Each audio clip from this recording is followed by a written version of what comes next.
क्या आपकी जिंदगी में आपकी कोई कीमत है? आज की यह कहानी आपको जिंदगी की कीमत बताएगी। अगर आपके मन में भी इस तरीके के सवाल आते हैं कि मेरी जिंदगी में कोई इज्जत नहीं है, जिंदगी में मेरी कोई वैल्यू नहीं है, तो इस कहानी को सुनने के बाद आपको इसका जवाब जरूर मिल जाएगा। तो आपका ज़्यादा वक्त ना लेते हुए इस कहानी को शुरू करता हूँ। दोस्तों, एक बार की बात है। एक बार एक भक्त अपने आराध्य देव ईश्वर की प्रार्थना कर रहा था। प्रार्थना करते करते वह रो रहा था और उसने कहा कि मेरी जिंदगी में मेरी कोई कदर नहीं है, मेरी जिंदगी में कोई वैल्यू नहीं है, मेरा बुरा वक्त चल रहा है, कृपया मुझे कोई रास्ता दिखाएं।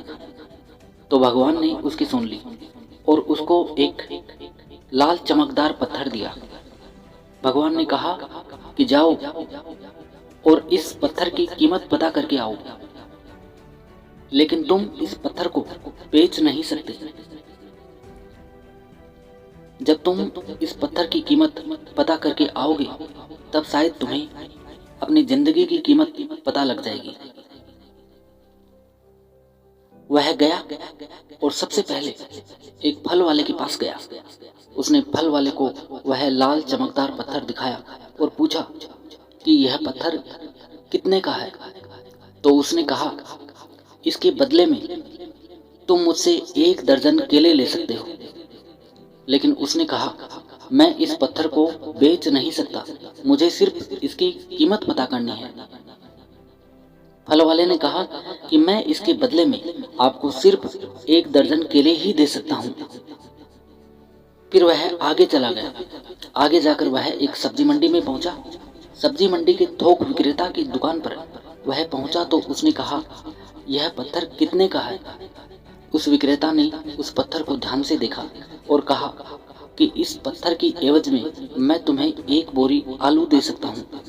तो भक्त ने कहा, यानी कि आपकी नज़र में इस पत्थर की कीमत 1 बोरी आलू के बराबर है।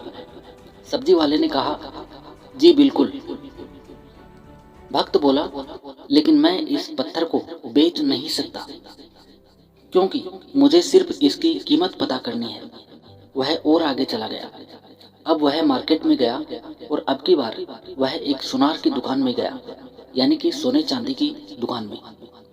वहां आधे घंटे तक वह बैठा रहा। सुनार ने पूछा कि यह पत्थर तुझे कहाँ से मिला? तो उसने सारे जवाब दिए। सुनार ने फिर अंततः जवाब दिया कि यह पत्थर मैं 1 करोड़ रुपए में खरीद सकता हूँ, यानी कि मेरे लिए इस पत्थर की कीमत 1 करोड़ रुपए है। वह चौंक गया, लेकिन उसने कहा कि मैं इस पत्थर को बेच नहीं सकता, मेरी मजबूरी है, मुझे सिर्फ इसकी कीमत पता करनी है।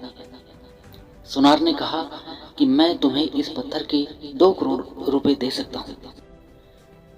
वो कहते हैं ना कि हीरे की परख जौहरी को होती है, वही बात थी। फल वाला और सब्जी वाला क्या जाने।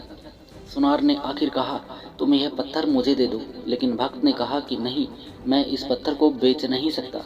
अब वह हीरे की बहुत बड़ी व्यापारी के पास जा पहुंचा और उस पत्थर की कीमत पता करता है। हीरे का व्यापारी उस पत्थर को देखता है और आधे घंटे तक उस पत्थर को वह देखता रहता है। फिर उससे पूछा कि यह पत्थर तुम्हें कहाँ से मिला? भक्त बोला कि पहले आप मुझे बताओ कि इसकी कीमत क्या है। हीरे का व्यापारी कहता है कि इसकी मैं क्या कीमत बताऊं जो बेशकीमती है। यह एक बहुत ही मूल्यवान रत्न है जिसकी अभी तक कोई कीमत नहीं है, इसका कोई भी मूल्य नहीं है। वह उस लाल चमकदार पत्थर को नमन करता है और लाल कपड़े में रखता है और वापस वही बात कहता है कि इसकी कोई कीमत नहीं है, यह बेशकीमती हीरा है। इस दुनिया में जितने भी हीरे हैं उन सब में कीमती रत्न है। अब वह वापस जाता है और वह भगवान से कहता है कि अब आप बताइए कि मेरी जिंदगी की क्या कीमत है। तो भगवान ने उससे कहा कि तुम गए थे एक फल वाले के लिए इस पत्थर की कीमत अलग थी, सब्जी वाले के लिए इसकी कीमत अलग थी, सुनार के लिए इसकी कीमत अलग थी और हीरे के व्यापारी के लिए इस पत्थर की कीमत अलग थी। तो यही बात तुम्हारी जिंदगी में भी लागू होती है। यानी कि तरह तरह के लोगों के लिए तुम्हारी वैल्यू अलग अलग है। तुम्हें अपने आप को निखारना है और अपने आप को संभालना है, अपने आप को बेहतर करते जाना है। जैसे जैसे तुम उस पत्थर को बेचने के लिए आगे बढ़े, वैसे वैसे तुम्हें खुद को संवारने के लिए आगे बढ़ते जाना है। जिस दिन तुम हीरे के व्यापारी के संपर्क में आ जाओगे, उस दिन तुम्हारे अंदर का टैलेंट पहचान लिया जाएगा। उसी दिन तुम्हें वह अपॉर्चुनिटी मिल जाएगी, तुम्हें वह अवसर मिल जाएगा जिसकी तुम्हें तलाश है। तो तुम्हें हताश होने की ज़रूरत नहीं है। तुम्हारी ज़िंदगी की कीमत उसी लाल पत्थर की कीमत के बराबर है। बस यही है कि अभी तक तुम सही इंसान के संपर्क में नहीं आए हो। जिस दिन तुम सही इंसान के संपर्क में आ जाओगे, उस दिन तुम्हारा भाग्य चमक जाएगा। लेकिन इसके लिए तुम्हें हर दिन प्रयास कर रहना होगा, हर दिन आगे बढ़ते रहना होगा।